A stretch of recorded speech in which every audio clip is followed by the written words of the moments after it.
తాకట్లో ఉన్న బంగారాన్ని విడిపించి ఆ రోజున మార్కెట్ ధర కట్టి మిగిలిన డబ్బును మీకు అందిస్తుంది కొమ్మూరి గోల్డ్.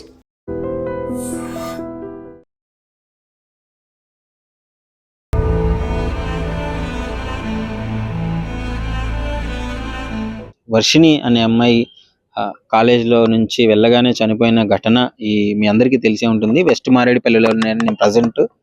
అక్కడ మీరు చూడొచ్చు, వి వాంట్ జస్టిస్ ఫర్ అక్కడ క్లియర్ గా ఉంచింది, we want justice for Varshini అని చెప్పేసి. అసలు ప్రాపర్ గా ఏం జరిగింది ఏంటి అని ఇన్సిడెంట్ మొత్తం మీకు క్లియర్ గా ఎక్స్ప్లెయిన్ చేస్తాను. ప్రస్తుతం ఇప్పుడు మనం మునగరామ మోహన్ రావు ప్రభుత్వ బాలికల కళాశాల దగ్గర ఉన్నాము. సో ఉమెన్స్ కాలేజ్ అనమాట, గౌట్ ఉమెన్స్ కాలేజీ, జూనియర్ కాలేజ్ అనమాట. ఇంటర్ చదువుకున్న వర్షిణి ఇంటర్ చదువుతుంది ఇదే కాలేజ్లో. సో ఏం జరిగిందంటే, తను మార్నింగ్ మల్కాజ్గిరి అంట, తనది వాళ్ళది మల్కాజ్గిరి అని తెలుస్తుంది. మార్నింగ్ ఒక 1 అవర్ కాలేజ్కి లేటుగా వచ్చింది. సో లేటుగా వచ్చినప్పుడు తను ఏం ఎక్స్ప్లెనేషన్ ఇచ్చింది, తను ఇవ్వాల్సిన ఎక్స్ప్లెనేషన్ ఎందుకు లేట్ అయిందని క్లియర్గా చెప్పింది. కానీ చెప్పినా కానీ అక్కడ ఉన్న లెక్చరర్లు వినకుండా ఈమెని అందరి ముందు అబ్యూజింగ్గా మాట్లాడడము, అంటే కొంచెం పరువు పోయే విధంగా మాట్లాడడము అందరి ముందు. ఏంటి, ఇంటర్ చదువుతున్న అమ్మాయి, మొన్ననే 10th కంప్లీట్ అయ్యి ఇంటర్కి వచ్చింది. సో ఇక్కడ కనుక్కున్న విషయం ఏంటంటే, ఆమె కూడా చాలా బాగా చదువుతుంది వర్షిణి, ఒక మంచి క్లవర్ స్టూడెంట్ అని చెప్తున్నారు. సో లేటుగా వచ్చినందుకు లెక్చరర్లు గలీజ్గా మాట్లాడినారు, అసభ్యకరంగా మాట్లాడి అందరి ముందు ఇన్సల్ట్ చేసినారు అని చెప్తున్నారు. స్టూడెంట్స్ కూడా ఇక్కడే ధర్నా చేసినారు. వాళ్ళ ఫ్యామిలీ మెంబర్స్ వర్షిణి బాడీని తీసుకొని వచ్చి ఇక్కడే ధర్నా చేయడం జరిగింది. ఇందాక దాకా కూడా అందరూ పెద్ద ఎత్తున ధర్నా చేసినారు వాళ్ళ ఫ్యామిలీ మెంబర్స్, మాకు న్యాయం జరగాలి అని చెప్పేసి. అసలు ఏంటి మేడం తిట్టింది, ఎందుకు తిట్టిందంటే, ఇప్పుడు మహిళలకి కొన్ని ప్రాబ్లమ్స్ ఉంటాయి, కొంచెం ఒక్కొక్కసారి లేట్ అవుతుంది. అసలు రాకుండా పోయేది వర్షిణి కాలేజ్కి లిటరల్లీ చెప్పాలంటే. బట్ ఆమె మంచి స్టూడెంట్ కాబట్టి నేను చదవాలన్న ఉంది, ఆమెకి బాగా చదువుతుంది, అందుకే వచ్చింది. లేట్ అయినా కానీ కాలేజ్కి వచ్చింది. వచ్చిన తర్వాత, మేడం ఇట్లా నేను పీరియడ్స్ ఉన్నాను, సో దానికి కారణం, అందుకే లేట్ అయింది అని చెప్పినా కానీ అందరి ముందు దాన్ని కూడా అబ్యూజింగ్గా మాట్లాడడం జరిగిందంట. అలా చెప్పిన తర్వాత కూడా ఒక మహిళ అయ్యుండి ఒక సాటి మహిళని అర్థం చేసుకోకపోతే, పైగా నువ్వు లెక్చరర్ పొజిషన్లో ఉన్నావు, ఆ పిల్లలకి మంచి చెప్పాల్సిన పొజిషన్లో ఉన్నావు, సో నువ్వే అలా మాట్లాడితే వాళ్ళు ఏ విధంగా కృంగిపోతారు, మానసికంగా వాళ్ళ మనసుకు తీసుకొని ఎంత మనస్తాపానికి గురవుతారు అనేది ఇప్పుడు క్లియర్గా అర్థమవుతుంది. సో కాలేజ్ తర్వాత తను ఇంటికి వెళ్ళిందంట. మరి కాలేజ్లో ఏం జరిగింది, ఇంకా ఆమెంతా అదే ఆలోచిస్తూ బాగా థింక్ చేసి ఉంటుంది. సో అందరి ముందు తిట్టారు, దానివల్లే బాగా ఆలోచించుకొని ఇంటికి వెళ్ళిన తర్వాత, ఇంటికి వెళ్ళి కలిదిరిగి అన్కాన్షియస్ అయిపోయిందంట. సో అవ్వగానే మల్కాజ్గిరిలో హాస్పిటల్కి తీసుకెళ్లారు. సో అక్కడ నుంచి అక్కడే డాక్టర్లు కన్ఫర్మ్ చేశారు, ఇంకా బ్లడ్ క్లాట్ అయింది, బ్రెయిన్లో బ్లడ్ కట్టే చనిపోయిందని చెప్పేసి అని అన్నారు. సో వెంటనే గాంధీ హాస్పిటల్కి మళ్ళీ బాడీని తరలించారు. అక్కడ నుంచి ఇక్కడ ధర్నా చేయడం జరిగింది. సో ఇది జరిగిన ఇన్సిడెంట్ అయితే ఇది. ముఖ్యంగా ఇప్పుడు లెక్చరర్లు కూడా అర్థం చేసుకోవాలి, పిల్లల్ని ఏ విధంగా ఉండాలి, ఎక్కడ ఎలా మాట్లాడాలి అనేసి మీరే పిల్లలకి చెప్పాలి, ఇంకా ఎలా ఉండాలి, ఎలా బిహేవ్ చేయాలని చెప్పేసి. అలాంటి మీరే ఒక 1 అవర్ లేట్గా వచ్చినంత మాత్రాన, ఒక 1 అవర్ లేట్ అయితే ఆ విలువ, ఆ పిల్ల వర్షిణి వాళ్ళ ప్రాణం అంటే ఇది ఎంత బాధాకరమైన విషయం ఒకసారి మీరు అర్థం చేసుకోండి. సో మీరు చూడొచ్చు, ఉమెన్స్ కాలేజీ కూడా క్లియర్గా కాలేజ్ కూడా చూడొచ్చు. ప్రజెంట్ అయితే కాలేజీలో ఎవరు లేరు. సో అక్కడ పోలీస్ వాళ్ళని కూడా పెట్టడం జరిగింది. సో ధర్నా చేసినారు కాబట్టి బ్యాక్ సైడ్ పోలీస్ వాళ్ళు కూడా ఉన్నారు. సో డిపార్ట్మెంట్ వాళ్ళు ఒకవేళ ఏమన్నా ఇష్యూ జరిగితే కంట్రోల్ చేసేదానికి ఒక 2 కానిస్టేబుల్స్ని అయితే ఇక్కడ ఉంచడం జరిగింది. సో ముందు మీకు కాలేజ్ కూడా ఉంది, స్కూల్ కూడా ఉంది. సో ఇది పరిస్థితి. సో ప్రజెంట్ అయితే వర్షిణికి న్యాయం జరగాలి. ఆ లెక్చరర్ ఎవరైతే ఇద్దరు దురుసుగా మాట్లాడారో, అసభ్యకరంగా మాట్లాడారో వాళ్ళు కూడా శిక్ష పడాలి, ఎక్స్ప్లెనేషన్ ఇవ్వాలి దాని గురించి ప్రాపర్గా అన్నారు. కాలేజ్ మేనేజ్మెంట్ కూడా దాని మీద యాక్షన్ తీసుకుంటాను అని చెప్పినట్లు చెప్తున్నారు. వర్షిణికి న్యాయం కోసం వీళ్ళు ధర్నా స్ట్రైక్ చేసినారు. వీళ్ళని తీసుకెళ్లి పోలీసు వాళ్ళు ఇప్పుడే రిలీజ్ చేయడం జరిగింది. సో దీనికి సంబంధించిన విషయాలు కొన్ని అడిగి తెలుసుకునే ప్రయత్నం అయితే చేద్దాము. Sir hi sir. సార్ ఏంటి అసలు వర్షిణి ఈ రకంగా బ్లడ్ క్లాట్ అయి చనిపోయింది, ఆ రిపోర్ట్స్లో అలానే వచ్చింది, మా తప్పేం లేదు అని మాట్లాడుతున్నారు కొంతమంది. సో దాని గురించి ఏం చెప్తారు? ఈరోజు ప్రభుత్వ కళాశాలలో వర్షిణి యొక్క మరణం, ఇది మేము హత్యగానే భావిస్తూ ఉన్నాం.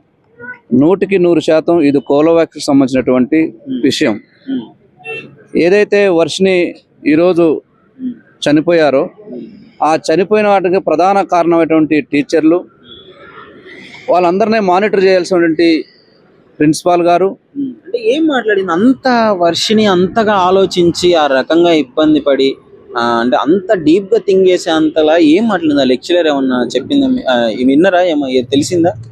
ఇప్పుడు ఆ పాప అర్ధ గంట సేపు లేటుగా వచ్చిన కారణంతోనే మేడం గారు ఆమె పాపని ఆ క్షోభకు గురయ్యే విధంగా అనరాని మాటలు అన్నదని, అసలు నెలసరి నేను ఉన్నప్పుడు కూడా నేను అసలు నాకు ఆరోగ్యం బాగాలేదు మేడం, నేను నించలేకపోతానని నేను స్పష్టంగా చెప్పినా కానీ మేడం గారు మానవత్వాన్ని మర్చిపోయి, ఒక స్త్రీ అనే ఒక గౌరవాన్ని మర్చిపోయి, ఆ బిడ్డను తన బిడ్డగా భావించవలసిన సందర్భంలో కూడా ఒక కుల వివక్షత పేరుతోని అంటరానితనాన్ని చూపించే ఆ అమ్మాయికి చావు కారణమైంది. అసలు ఒక విధంగా చెప్పాలి, ప్రధాన కారణం ఏంటంటే వర్షిణి గారు వాళ్ళ నాన్న ఆ మేడం గారి ఇంట్లో కార్పెంటర్ వరకు ఒప్పుకున్నాడంట. దాంట్లో 90% పని అయింది, ఒక 10% పని మిగిలి ఉంది. ఆయన అనారోగ్య కారణంతో పని చేయలేకపోయినతో ఆ పాప అది దృష్టిలో పెట్టుకొని కావాలని కక్షపూరితంగా పర్సనల్ గా గెడ్జి తీసుకొని ఈ అమ్మాయిని టార్చర్ చేయడం మొదలుపెట్టింది. ఈసారైనా కాదు, సుమారు ఒక 1 month నుంచి కంటిన్యూగా అమ్మాయిని అదే విధంగా టార్చర్ పెట్టడం, ఎగ్జామ్ విషయంలో కానీ లేటుగా వచ్చిన విషయం కానీ లేనిపోయిన కారణాలు చూపించి అమ్మాయిని టార్గెట్ చేసి నిరంతరం ఆమెను వేధించడం వల్లనే మనోవేదనకు గురై ఈరోజు ఆమె చనిపోవడం జరిగింది. మరి పాఠాలు చెప్పడానికి వచ్చారా, వీళ్ళు ప్రాణాలు తీయడానికి వచ్చారనేది స్పష్టంగా వాళ్ళే చెప్పవలసిన అవసరం ఉంది. వీళ్ళు పాఠాలు చెప్పినట్లు కాదు, పిల్లల ప్రాణాలు తీయడానికి వచ్చినట్టుగా కనపడతా ఉంది. తెలంగాణ రాష్ట్రంలో కూడా మరి మహిళా కమిషన్ ఏం చేస్తుందో తెలియట్లేదు. శ్రీ చైతన్య నారాయణ ప్రైవేట్ స్కూళ్ళల్లో పోయి ఎంక్వైరీ చేసి అక్కడ ఏదో సోషల్ మీడియా ద్వారా మీడియా ముందు మాట్లాడే మరి మహిళా కమిషను పేద వర్గాలకు జరుగుతున్నప్పుడు, పేద వర్గాల పిల్లలు అన్యాయానికి గురవుతున్నప్పుడు, పేద వర్గాల పిల్లలు చనిపోతున్నప్పుడు మరి మహిళా కేసును మొద్దు నిద్రపోతా ఉంది. సుమారు ఒక 24 గంటలుగా వస్తున్నా కానీ ఇప్పటి వరకు కూడా వాళ్ళు మహిళా కమిషన్ స్పందించడం లేదు, మానవ హక్కుల కమిషన్ స్పందించడం లేదు. అదేవిధంగా ఇక్కడ ఉన్నటువంటి విద్యా వ్యవస్థకు సంబంధించినటువంటి ప్రభుత్వ అధికారులు, ప్రజాప్రతినిధులు కూడా స్పందించలేదంటే ఇది కేవలం కులవేక్షత. చనిపోయింది మా దళిత వర్గానికి సంబంధించిన అమ్మాయి, మాదిగ బిడ్డ కాబట్టే ఇక్కడ ఉన్నటువంటి వర్గాలు ఎవరు కూడా స్పందించలేదు. ఇది తప్పకుండా స్పష్టంగా కనపడతా ఉంది. ఇది కులం బేస్ మీద నడుస్తున్నటువంటి వ్యవహారంగా మేము భావిస్తా ఉన్నాం. ఇప్పుడు మన ఫాదర్ తో ఇష్యూ ఉంటే మేడంకి ఆయనతో మాట్లాడుకోవాలి, ఆయనతో చూసుకోవాలి. పిల్లని ఈ విధంగా ప్రెషర్ చేయడం అంటే ఎప్పుడు చెప్పింది లేదా? వర్షిని ఎప్పుడు మాట్లాడలేదా పేరెంట్స్? వాళ్ళ నాన్నగారికి మేడం గారికి మధ్యలో వర్క్ విషయంలో ఏం సంబంధం ఉన్నదో అవేం తెలియదు. పాప చదువుకోవడానికి వచ్చింది, చదువుకుని వెళ్తుంది. కానీ అంతర్గతంగా వాళ్ళు ఎత్తుకున్న విషయం మనకు తెలియకనే మేడం కావాలని ఉద్దేశపూర్వకంగానే ఇమీడియట్ ఏమైనా ఇబ్బంది పెట్టడం జరుగుతుంది. ఆ మనోవేదనకు గురై ఆమె చనిపోవడం జరిగింది. ఇది పూర్తిగా ప్రభుత్వ హత్య. ప్రిన్సిపాలు దానికి బాధ్యులు టీచర్లు చేసిన హత్యగానే మేము భావిస్తున్నాం. ఆమె చనిపోవడానికి కారణం కూడా వీళ్ళే. తప్పకుండా వాళ్ళిద్దరిని కూడా వాళ్ళపై SC/ST అట్రాసిటీ నమోదు చేయాలి. ప్రభుత్వం నుంచి పూర్తి భరోసా కుటుంబానికి ఇవ్వాలని మేము డిమాండ్ చేస్తా ఉన్నాం. ఏమైనా ఎక్స్ప్లెనేషన్ ఇచ్చిన తర్వాత వాళ్ళు ఏంటి కొంచెం పశ్చాత్తాపం కొంచెమన్నా కనిపిస్తుందా తర్వాత? ఏమన్నా ఇక్కడ ఉన్నటువంటి ప్రభుత్వ అధికారులు, ఇతరత్ర వ్యవస్థలు కూడా వాళ్ళు ఇంతవరకు కనిపించింది. ఈ రోజు స్కూల్కి రావాల్సి ఉంది కానీ స్కూల్కి రాలేదు, రాకుండా ఆపారు. మరి ఏది ఏమైనా సరే డెడ్ బాడీ ఇప్పుడు గాంధీ హాస్పిటల్ నుంచి బయటకు తీసుకొచ్చారు. ఆ కుటుంబానికి న్యాయం జరిగే విధంగా విద్యార్థులు, ఉద్యమకారులు, ప్రజా సంఘాలు, రాజకీయ నాయకులందరూ కూడా మరో పోరాటానికి సిద్ధమవుతాం. కుటుంబానికి న్యాయం జరిగే విధంగా ప్రభుత్వంతో తాడో కూడా తెలుసుకుంటాం. అన్న ఏం జరుగుతుందంటే కాలేజ్ ఇప్పుడు క్లోజ్ చేసినారే ఆబ్వియస్లీ. అంటే పొద్దు నుంచి ఆమె తిట్టిన మేడం ఎవరన్నా వచ్చి స్పందించడం జరిగిందా? అట్లీస్ట్ అసలు ఆమె ఎక్స్ప్లెనేషన్ ఏమన్నా ఇచ్చిందా? ఏంటి పరిస్థితి?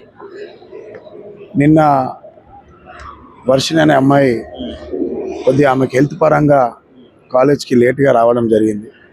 ఒక 45 నిమిషాలు లేట్ వచ్చినందుకు 4 గంటలు ఆ అమ్మాయి నాకు ఆరోగ్యం బాగాలేదన్నా కానీ ఇప్పుడు లేడీస్కి కొన్ని ప్రాబ్లమ్స్ ఉంటాయి, ఆ విధంగా చెప్పినా కానీ వరగలుగా మాట్లాడుతూ 4 గంటలు పనిష్మెంట్ ఇచ్చి అమ్మాయిని నీకు ఎగ్జామ్ రాయనీయం, మీకు ఎగ్జాము నేను పెట్టాను, నేను ఫెయిల్ చేస్తా అని అనరాని మాటలు దూషించి ఎన్నో అసభ్యంగా మాట్లాడి అమ్మాయిని స్టూడెంట్స్ ముంగట, తోటి విద్యార్థుల ముంగట అమ్మాయిని బాగా టార్చర్గా తిట్టడం జరిగింది. అలాగే మానసికంగా అమ్మాయి కుమ్మిరిపోయి ఇంటికి వెళ్ళి తల్లితో బాధ చెప్పుకుంటూ ఏడ్చుకుంటూ అక్కడికే కుప్పకూలిపోయి అమ్మాయిని ఇమీడియట్ గాంధీ హాస్పిటల్ తీసుకెళ్తే అక్కడ గాంధీ డాక్టర్లు అమ్మాయి మరణించడం జరిగిందని తెలియజేశారు. ఎందుకంటే ప్రభుత్వ హాస్పిటల్లో ఆ డాక్టర్ చెప్పినాక ఏందమ్మా ఈ అమ్మాయికి ఇంత మనము ఎందుకు అంత ఆలస్యం జరిగింది, ఏం జరిగింది, చిన్న ఏజ్ ఫస్ట్ ఇయర్ ఆ పిల్లలు ఎందుకు ఈ చిన్న ఏజ్లో ఇంత టెన్షన్ అంటే జరిగిన సంఘటన ఇది సార్ అంటే తల్లిదండ్రులు మళ్ళీ ఇమ్మీడియట్ నేను డెడ్ బాడీ తీసుకొని ఇక్కడికి రావడం జరిగింది. మళ్ళీ పోలీస్ వారు ఇమ్మీడియట్ పోస్ట్ మార్టం పంపించడం జరిగింది. అక్కడి నుంచి మేము ఇక్కడ మార్నింగ్ నుంచి ఉదయం నుంచి ఇక్కడ ఇంచుమించు 3 గంటల దాకా ఆవేదన వెళ్తే మమ్మల్ని పోలీసులు తీసుకొని అరెస్ట్ చేసి మామిడిపల్లి పోలీసులు తీసుకెళ్ళారు. మేము ప్రభుత్వ గవర్నమెంట్లో కాలేజీలో నిరుపేద పిల్లలు చదవడం జరుగుతుంది.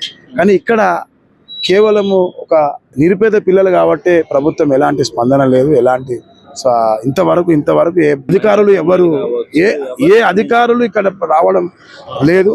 కేవలము మేము ఒక మానవత్వంతోని అమ్మాయి దళిత పిల్ల న్యాయం జరగాలని చెప్పి ఇక్కడ నిరసన తెలవడం జరిగింది. కానీ ఇంతవరకు ప్రభుత్వ అధికారులు ఎవ్వరు వచ్చి ఇక్కడ స్పందించడం లేదు. ఎందుకంటే ఒక దళిత కులానికి చెందిన వ్యక్తి కాబట్టి ప్రభుత్వానికి ఏంటంటే చాప కింద నీరులాగా అయిపోయింది. ఆమె కుటుంబానికి న్యాయం జరిగి వాళ్ళని అరెస్ట్ చేసి తక్షణమే జైలుకు పంపాలని చెప్పి మా ప్రధాన డిమాండ్. ఎందుకంటే రేపు భవిష్యత్తులో ఎవరికి ఇలాంటివి జరగద్దని చెప్పి మేము ఒక ఆవేదనతో ఈరోజు మేము ఇక్కడ నిరసన తెలవడం జరిగింది. And for more videos, Please subscribe to iDream. Please subscribe to iDream. Please subscribe iDream. And please subscribe to iDream. For more videos, subscribe to iDream. please like, share and subscribe to the channel. Congratulations, iDream. Subscribe to iDream. Subscribe to iDream. So subscribe to iDream Media. iDream ki iDream team andarki huge congratulations. Please subscribe iDream Media. Please subscribe to iDream. Subscribe iDream. Please subscribe to iDream. iDream అంటే నా కళల channel subscribe చేసుకున్న నోరు తిరుగుతలేదు, మీరైతే గంట గుర్తు కొట్టండి. For more such videos, please subscribe to iDream. Subscribe to iDream. Please subscribe to iDream. Please subscribe iDream Media. Please do subscribe to iDream. Please subscribe to iDream Media. For best entertainment and information, please subscribe iDream. And don't forget to subscribe to iDream.